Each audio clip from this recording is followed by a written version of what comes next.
काळामध्ये हा वर्षास कुणासाठी आहे? भिक्खूंसाठी. का? कारण की 3 महिन्याच्या काळात, आधीच्या काळात सततधार महिन्याच्या झडी असायच्या.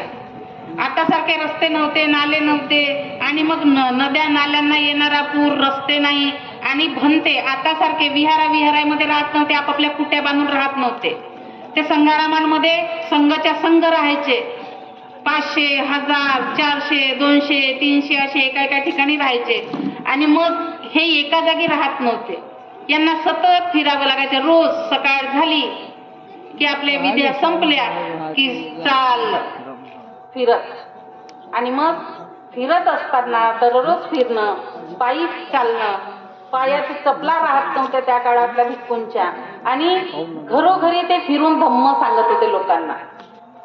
आणि मग असं रोज जर भिक्खू पावसाळ्यात फिरत असतील, सततधार पावसात भिजत असतील, त्या काळी भिक्खूंजवळ फक्त 3 चिवर आणि 1 भिक्षापात्र असलं पाहिजे, असा संघाचा विनय होता.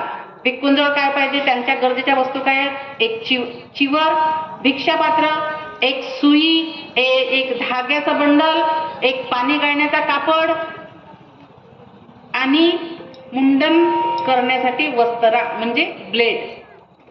हे एवढ्या वस्तू फक्त त्यांच्या जवळ असल्या पाहिजे. या व्यतिरिक्त दुसऱ्या कुठल्याही वस्तूची भिक्खूला गरज नाही, असा विनय आहे धम्मामध्ये संघाचा.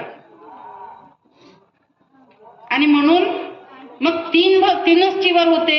आणि अशा परिस्थितीमध्ये सतत जर रोज भिजत राहिले तर 3 चिवर कसे वाळणार? आणि मग ते ओले कपडे घातले तर आजारी पडतील. त्यातल्या त्यात शेतीचं सीजन असते, आणि त्या चिखलामधून चालताना कुठे पडले, कुठं काय झालं तर भंते लोकांना इजा होऊ शकते, हातपाय तुटू शकतात, काय पण होऊ शकते. आणि म्हणून प्रचारकांचं संरक्षण झालं पाहिजे. कारण की प्रचारक जगला तर विचाराचा प्रचार करतील, प्रचारकच नाही राहिले तर विचार जागती जागेवरच राहतील ना.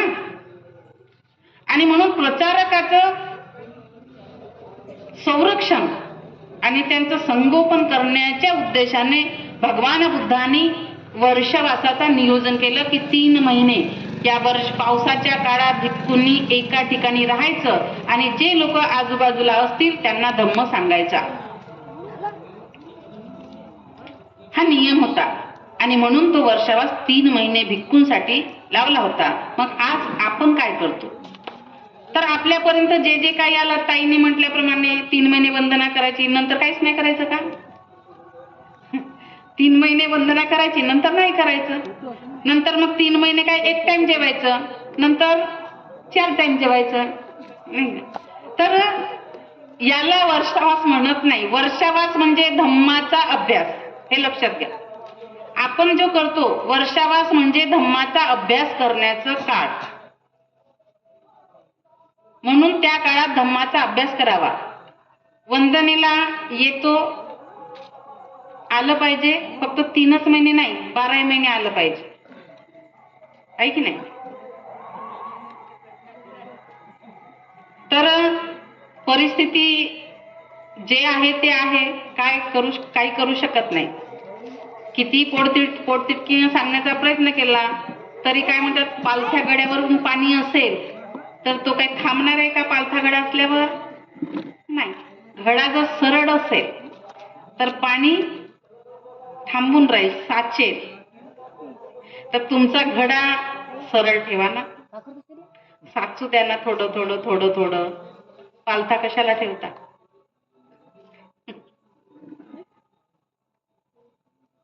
आणि म्हणून वर्षवासाच्या निमित्ताने बरीचशी काही अंधश्रद्धा पसरवण्याचं काम झालेलं आहे. तर आपण सज्ञांनी जोपर्यंत होत नाही, ते समजून घेत नाही, तोपर्यंत सांगणारे अनेक प्रकारचे येतील. आपल्या संस्कृतीमध्ये एक म्हण आहे, झुकती है दुनिया झुकाने वाला चाहिए. आणि म्हणून लोक तुम्हाला कुठल्याही मार्गाने वळवू शकतात, त्यांच्यामध्ये ती क्षमता आहे. फक्त तुमच्यात ती क्षमता असली पाहिजे योग्य काय आहे हे समजण्याची, आणि ते समजता आलं पाहिजे. आणि म्हणून वर्षावास अशा पद्धतीने सुरुवात झाली. त्या काळामध्ये मग वर्षावास संपला, 1 वर्ष असं झालं होतं. मग 500 भिक्खू भगवंताकडे आले. वर्षावास सुरू होणार होता. म्हणाले, भगवंता या वर्षी वर्षावास आम्ही आमचा केला तर चालेल का? भगवंत म्हणाले, वा किती छान आहे, मला तर फार आनंद. माझं कुठल्याही गुरुला त्यांचं शिष्य त्यांच्यापेक्षा जास्त चांगलं करत असेल किंवा जास्त चांगलं वागत असेल तर आनंदच होईल की नाही? भगवंताला आनंद झाला, वा छान आहे, करा तुम्ही वर्षावास. आणि मग हे 500 लोक गेले वर्षावासाला, एकाच जागी राहिले. 3 महिने संपले. अश्विन पौर्णिमेला समापन करून परत आले. भगवंताकडे आले. भगवंत विचारतात, भिको झाला का वर्षावास? हो भगवंता. कसा झाला? फार छान झाला. काय काय केलं? भगवंता 3 महिने आम्ही ध्यान साधना केली. भगवंत म्हणतात, 3 महिने तुम्ही तुमच्या जीवनातील कुठलंही काम केलं नाही, कारण की लोकांपर्यंत गेलेच नाही ना तुम्ही. धम्मा सांगायचा होता, तो सांगितला नाही. आणि म्हणून भगवंत म्हणतात, भिक्खूचं काम काय आहे? आदेश दिला तिथून, चरत भिक्खवे चारिकं बहुजन हिताय बहुजन सुखाय लोकानुकंपाय अर्थाय हिताय सुखाय देव मनुष्यानं देसेत भिक्खवे धम्म आदि कल्याण मज्ज कल्याण परियोसान कल्याणम साप्तं सवज्जन केवल परिपूर्ण परिशुद्ध ब्रह्मचर्य पकासेता. हे भिक्खू, तुम्ही सतत चालत राहिलं पाहिजे. हा धम्म प्रत्येक सामान्य माणसापर्यंत, देव माणसापर्यंत पोहोचवला पाहिजे. कारण की हा धम्म जो आहे हा सुरुवातीलाही कल्याणकारक आहे, मध्येही कल्याणकारक आहे आणि अंतीही कल्याणकारक आहे. आणि म्हणून एका जागेवर बसून राहायचं नाही. चरथ भिक्खवे चारिकं. आणि आता बरे अंश असं दिसते, चरथ भिक्खवे चारिकं. आणि म्हणून चरत की चरत हे दोन्ही शब्द फार वेगवेगळे आहेत. आणि म्हणून आपण शिकलं पाहिजे. धम्म जर टिकवायचा आहे तर त्या लोकांना वाटते की धम्म टिकला पाहिजे, कारण की हा बहुजनांच्या हिताचा आहे ना, कल्याणाचा आहे. त्या लोकांनी हा वाचवण्यासाठी सर्वतोपरी प्रयत्न केला पाहिजे. असो, त्याचप्रमाणे संघाची स्थापना सुद्धा आषाढी पौर्णिमेलाच केली भगवंतांनी. आधी 5 मिळाले, 5चे 10 झाले, 10चे 20 आणि 60 बनते झाले. 60 बनते झाले आणि संघाची स्थापना केली. आणि तिथून धम्मप्रचाराला जोरात सुरुवात झाली. आणि संपूर्ण भारतभर, संपूर्ण जम्बूद्वीपामध्ये बुद्ध धम्माला राजाश्रय प्राप्त झाला. आणि राजाश्रय प्राप्त होत असल्यामुळे अनेक जे काही काय म्हणूया आपण, धर्मगुरू, वेगवेगळ्या धर्माचे ठेकेदारी करणारे त्या लोकांना फार त्रास व्हायला लागला बुद्ध धम्माच्या प्रसारामुळे. प्रत्येक माणूस, राजा काय, राणी काय, उपासक काय, उपासिका काय, सगळेच्या सगळे धम्माकडेच वळू लागले. आणि म्हणून आता आमची ठेकेदारी बंद होईल.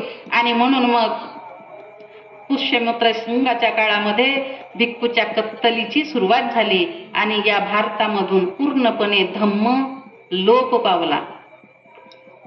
पुन्हा सम्राट अशोकाने त्याला जिवंत केलं. पण सम्राट अशोकाच्या नंतरही काही काळ धम्म तसाच राहिला. आणि पुन्हा त्याच्यावरती अवकळ आली आणि पुन्हा धम्माचा ऱ्हास झाला.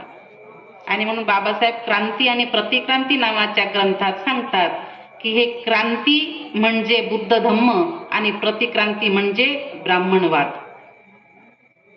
सनातन धर्म. आणि म्हणून आता जशी जशी बौद्ध धम्माची चळवळ, आंबेडकरी चळवळ जशी जशी भारतभर फोफावत आहे, तसं तसं लोक म्हणतात हिंदू धर्म खतरे में है. आणि मग आमच्या गावातला बिचारा, आमचा कुडाच्या झोपडीत राहणारा आमचा माणूस म्हणतो, आमचा धर्म खत्र्यात आहे म्हणे. हा खत्र्यात म्हणणारा दिल्लीत आहे बरं, महालात. या कुडातल्या माणसाचे काहीच घेणं देणं नाही त्याला. पण त्यांनी म्हटलं धर्म खत्रे में है, तर बिचारा हात तळमळायला लागला इकडे. आणि मग म्हणे नाही, तुम्ही असे आम्ही तसे, आमचा हा तुमचा तो, बसला भांडत. खत्र्यात धर्म नाहीये, कोणताच धर्म खत्र्यात नाहीये.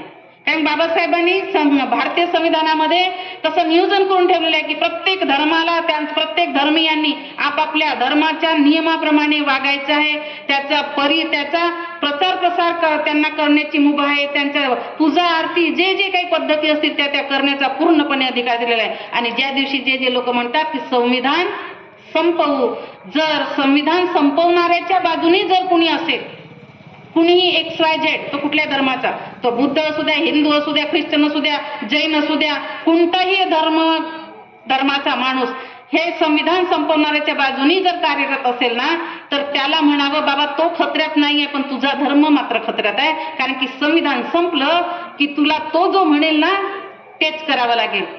मस्जिदीवरती भोंगा वाजवायचा नाही, भोंगा बंद. मंदिरावरती आरती झाली नाही पाहिजे, भोंगा बंद. तर तुम्हाला ते बंद करावे लागेल. पण बाबासाहेबांनी तसं सांगितलं नाही. प्रत्येकाने आपापल्या धर्माचं सगळं काही करू शकता. तुम्हाला ते स्वातंत्र्य संविधानाने दिलेले. आणि म्हणून संविधान वाचवण्यासाठी मी कुठल्याही जातीच्या धर्माच्या पंथाचा असेल तरी तो संविधान म्हणजे मला जे जे करता आलं पाहिजे ते करता येण्याचं एकमेव साधन आहे.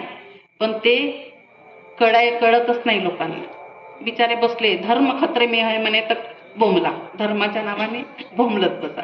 मग आमच्यातले काही आहेत बरं तसे, आमच्यातले. तर म्हणून धर्म खतऱ्यात नाही हे लक्षात ठेवा. तो जो त्या खुर्चीवर बसून आहे ना त्याची खुर्ची खतऱ्यात आहे आणि म्हणून तो तुम्हाला भडकवण्याचं काम करते. म्हणून आम्ही आमची डोकी जाग्यावर ठेवली पाहिजे जिथे आहे तिथे. आणि म्हणून आपले संघ मंडळ जागोजागी आहेत तर त्या संघाचा योग्य पद्धतीने एक वापर झाला पाहिजे, गैरवापर करू नये. त्यानंतर श्रावण पौर्णिमा, अंगुलीमालावरती विजय आणि पहिली धम्मसंगीती. श्रावण पौर्णिमेला अंगुलीमालावरती विजय. अंगुलीमाल नाव ऐकलेलं आहे?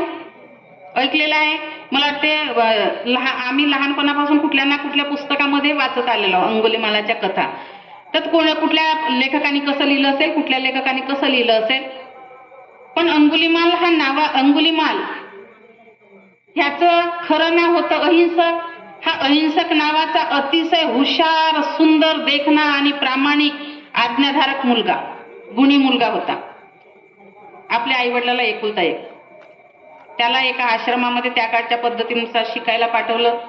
त्यांच्या आधी असणारे त्या आश्रमात शिकणारे सगळे मुलं आणि अंगुलीमाल. तर अंगुलीमाल गुरु सांगेल ते करणं, गुरु सांगेल तसं ऐकणं, त्या पद्धतीने वागणं, गुरुमातेचं जे काही काम असेल ते करणं. त्यामुळे गुरुला आणि गुरुमातेला मुलं बाळ नव्हते, त्यामुळे याला मुलासारखं प्रेम करत होते.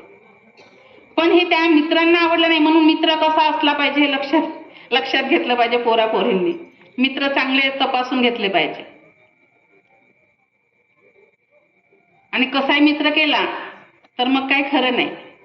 तो कधी केसाने गळा कापेल तर सांगता येत नाही. आणि मित्राला वाटलं हा मागून आला आमच्या, आणि गुरु आश्रमातही तसंच करतात, त्याच गुणगान गातात, हा हुशार आहे, हा असा आहे, हा तसा आहे. आणि गुरुमाता ह्याचाच लाड करते. नाही काहीतरी केलं पाहिजे. सगळ्यांनी मिळून कटकारस्थान रचलं, याचा काटा काढायचा आहे आता. असा कसा हाच हुशार आहे, असा कसा हाच प्रामाणिक आहे, आम्ही पण करू शकतो त्यांनी सांगितलेल्या प्रत्येक गोष्टी. आणि म्हणून याचा काटा कसा काढायचा सगळ्यांनी ठेवलं. म्हणून कसं आहे, डोळ्यांनी बघितलेली प्रत्येक गोष्ट खरीच आहे असं नाही. कधी कधी डोळ्यावरती कुणाच्या तरी विचाराचे झापडं येऊ शकतात. तर या पोरांनी करायचं काय असं ठरवलं आणि मग विचार केला नाही आता काहीतरी करूया. तर एक दिवस गुरुमातेच्या विरोधामध्ये ह्या दोघांचे अनैतिक संबंध आहेत हे त्यांनी सांगण्याचा प्रयत्न केला गुरुला.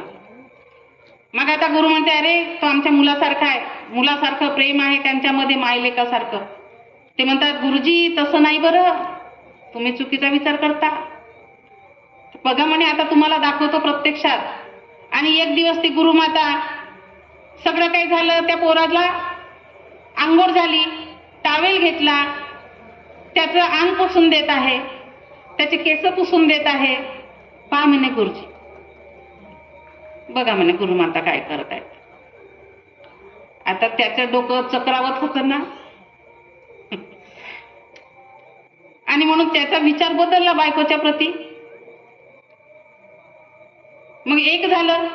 एक दिवस गुरुमाता आपले कामं आटोपून लेटली होती, आराम करत होती आणि गुरुमातेचे पाय दुखतात म्हणून हा पोरग त्या गुरुमातेचे पाय चेपून देत होता.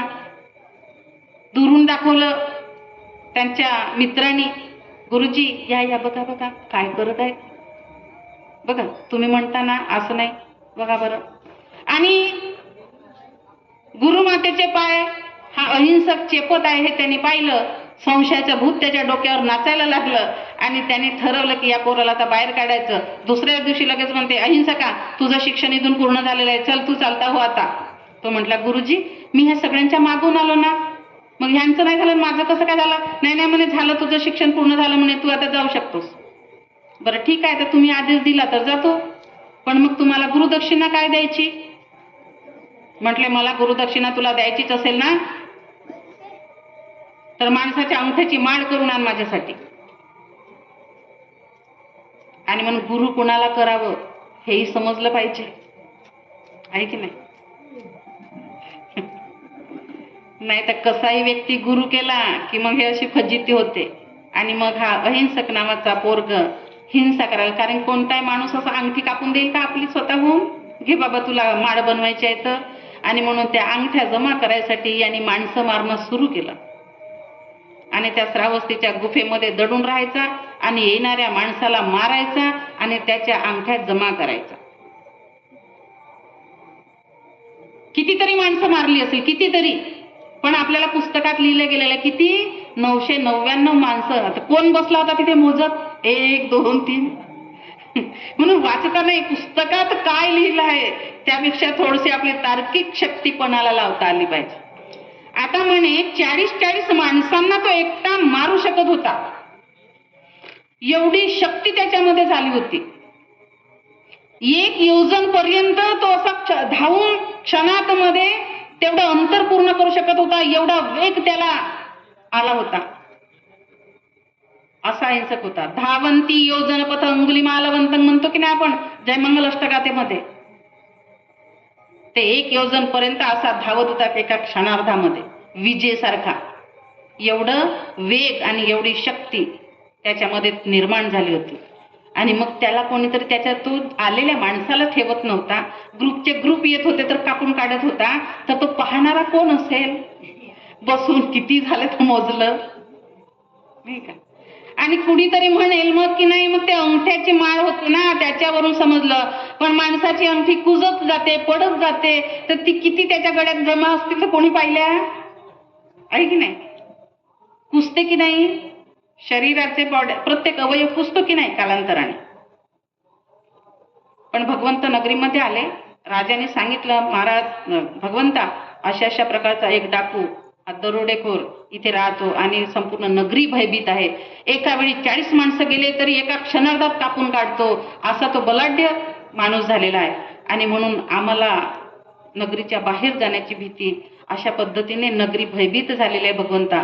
भगवंताने ते ऐकलं. भगवंत लगेच निघाले अंगुलिमालाच्या गुफेच्या दिशेने.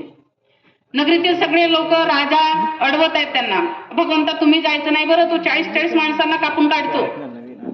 भगवंत म्हणाले, ठीक आहे बघूया काय होते ते, पण बघितलं पाहिजे एवढी नगरी भयभीत झालेली आहे, त्यांना भयमुक्त करणं हे माझं काम आहे.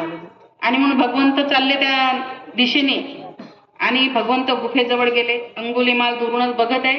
त्याला वाटत आहे की आता भगवंताला संपायचा, श्रमण येत आहे. कोणी पाहिलं त्यांनी, जवळ आले भगवंत, आपल्या शांत चालीमध्ये येत आहेत. भिक्खू असे चालतात का झपाझपा झपाझपा? नाही, शांत चालीत चालतात. त्यांचे चालण्याचे नियम असतात. भिक्खूंच्या चालण्याचे नियम असतात. रस्त्याने चालताना सरळ दिशेत नजर ठेवून चालायचंय. भिरभिर भिरभिर भिरभिर भिरभिर भिरभिर असं पाहता येत नाही. विनय नाही तसा.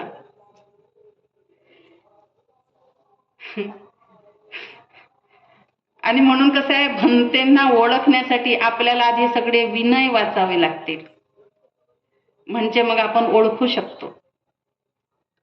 आणि संत चालीत भगवंत चाललेले आहेत. आता हा बघतच होता आणि भगवंत जसे जवळ गेले जोरात ओरडत आहे. भगवंत जवळ आहेत, त्याच्या फार लांब नाही, पण त्याचं मन पडत होतं ना भगवंताला दुरूनच पाहून की आता मारतोच याला.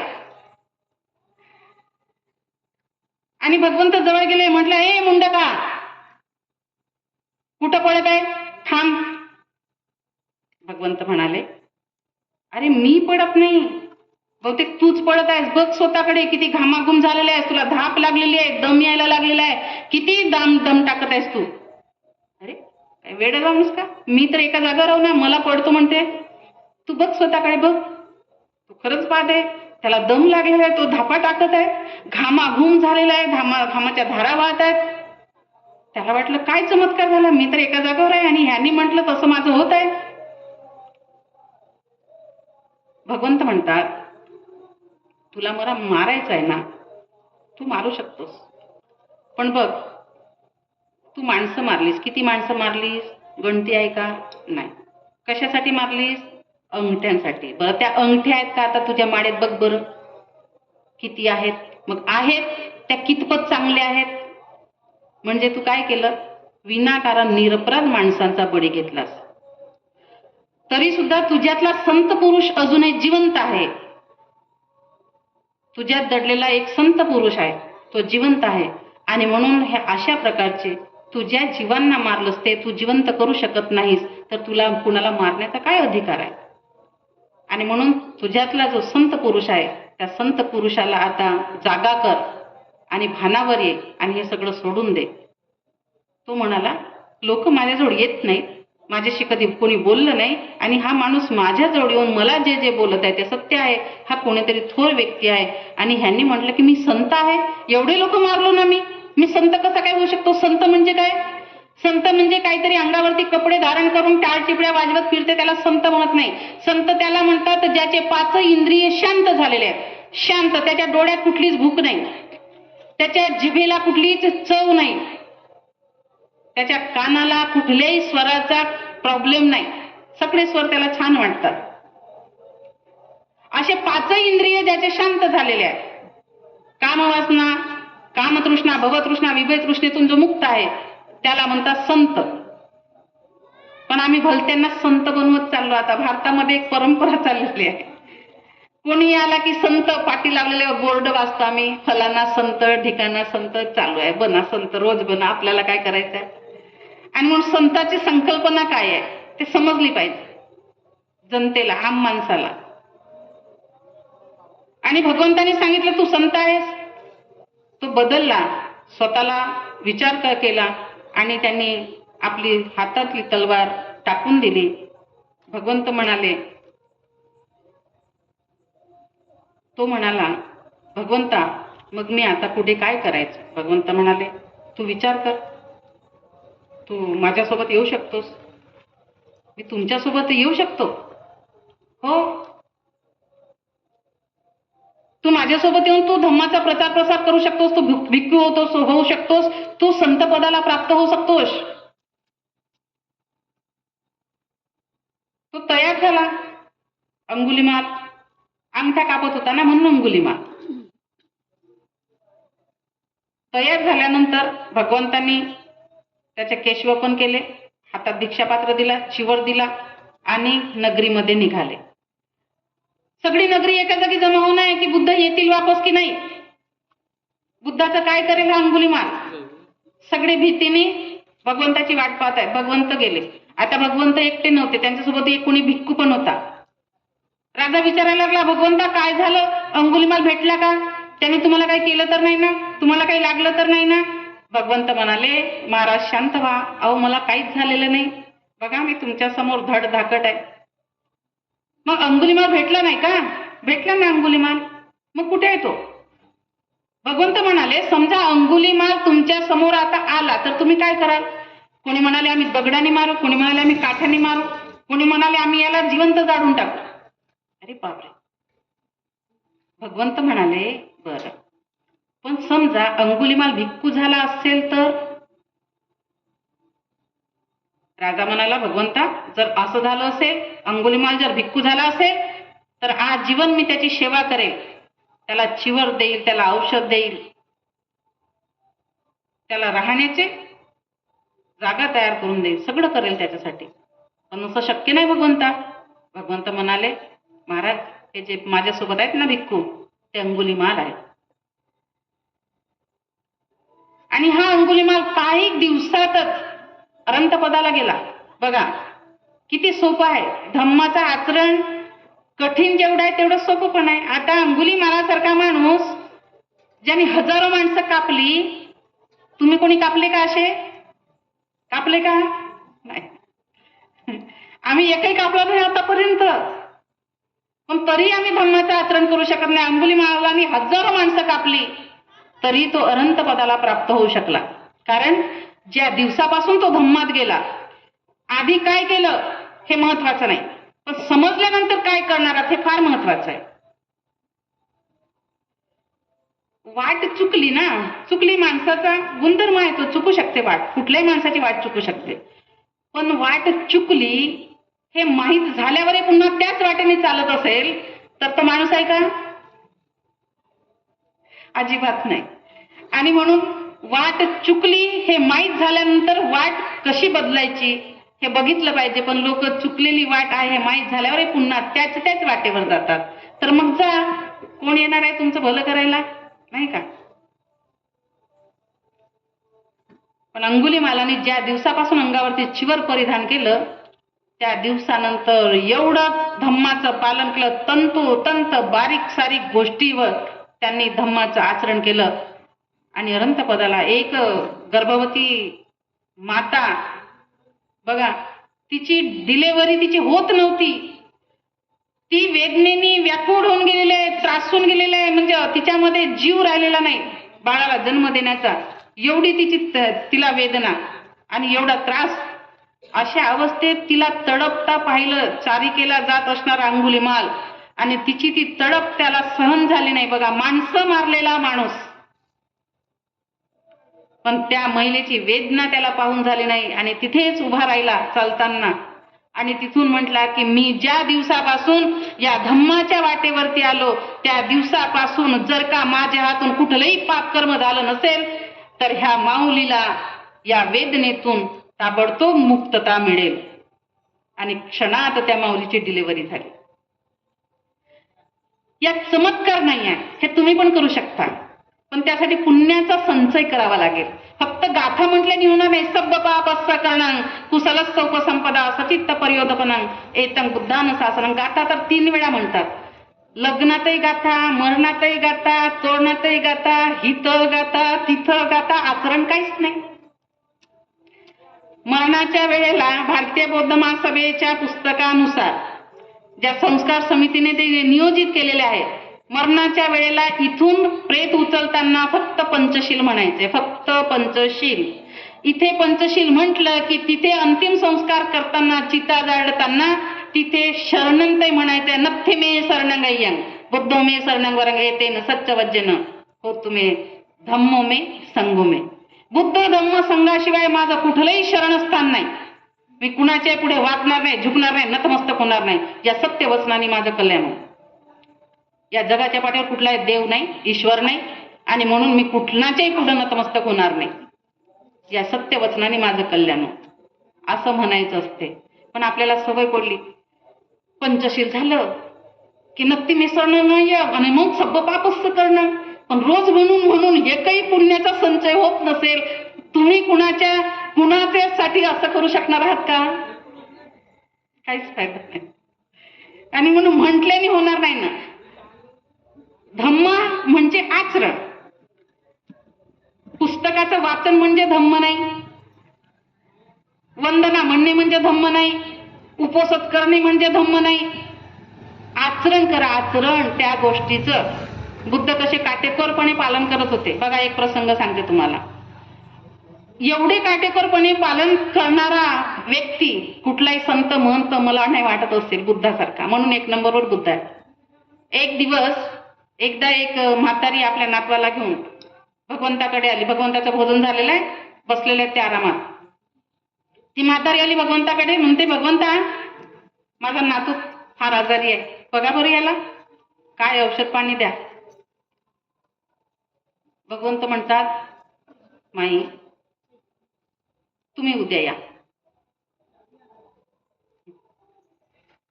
आता भगवंतानी सांगितलं तर उद्या यावंच लागेल की नाही. तिला वाटलं भगवंत उद्या या म्हणतात तर काहीतरी आज जे भगवंत औषध तयार करणार असतील ते झाले नसेल तर उद्या करून देते. ती दुसऱ्या दिवशी आली. पुन्हा तोच तिचा प्रश्न आहे, भगवंता माझ्या नाताला बघा. भगवंत म्हणाले माई उद्या या. आता जरा म्हातारीचं जरा डोकं ठणकायला लागत आहे हळूहळू, कारण की नातू आजारी आहे ना. औषध पटकन मिळालं तर नातू बरोबर लवकर बरा होईल, पण उद्या या तर वाढेल नाही का आजार. पण भगवंताला माहित होतं ना औषध काय द्यायचं आहे. दुसऱ्या दिवशी भगवंतानी उद्या यायला सांगितलं. तिसऱ्या दिवशी आली. भगवंत पुन्हा म्हणतात माई उद्या या. पण भगवंताला ती प्रत्युत्तर देऊ शकत नाही आहे. गेली पुन्हा नाराज होऊन. चौथ्या दिवशी आली. ती 3 दिवस कोणत्या वेळी आली होती? भगवंताचं भोजन झाल्यानंतर. चौथ्या दिवशी भोजन झाल्यानंतरच आली. भगवंत म्हणतात माई तुझ्या नाताला काहीच झालं नाही, फक्त त्याला गोड पदार्थ खायला देऊ नकोस. भगवंता हे पहिल्याच दिवशी तुम्ही सांगितलं असतं तर आतापर्यंत बरा झाला असता ना. हा माई हो बरोबर आहे तुमचं, पण त्या 3 दिवस तुम्हाला मी उद्या यायला जेव्हा म्हटलं ते 3 दिवस मला माझ्या भोजनात गोड पदार्थ खायला मिळत होते. आज मी गोड पदार्थ नाही खाल्ले, मला भोजनात गोड पदार्थ मिळाले नाही, आणि म्हणून मी सांगत आहोत की गोड पदार्थ त्याला देऊ नका. तुमच्या नाताला काहीच होणार नाही, घरी जा. म्हणजे जे मी खाल्लेलं आहे ते मी समोरच्याला सांगू शकत नाही की तुम्ही नका खाऊ. बघा किती नियमाचं पालन आहे. एवढे काटेकोरपणे वागत होते बुद्ध. आणि त्या काळातला तो संघ पण तसा त्यांचा होता. आणि अशा पद्धतीने अंगुलीमालावरती विजय केला. आणि अंगुलीमाल अनंत पदाला गेले. धम्माचा काटेकोरपणे कुठल्या गोष्टीला घाबरत नव्हते. आता लोक मला मारले काय केले काय. भगवंतांनी अनेक वेळा परीक्षा घेतली, पण भगवंता काही झालं, कोणी काठीने मारतील, दगडाने मारतील, मला लागेल फार तर हातपाय तुटेल, कोणी जीवे तर मारणार नाही, आणि जीवे मारलं तरी चांगलंच आहे ना. मी त्याच्या प्रती आशीर्वाद व्यक्त करेल. या पदाला पोहोचले अंगुलीमाल. पण आम्ही काहीच मारत नाही तरी आम्ही त्या पदाला पोहोचू शकत नाही आम्ही, कारण की बाकीचं आहे ना आमच्या भोवताल सगळं, नाही का.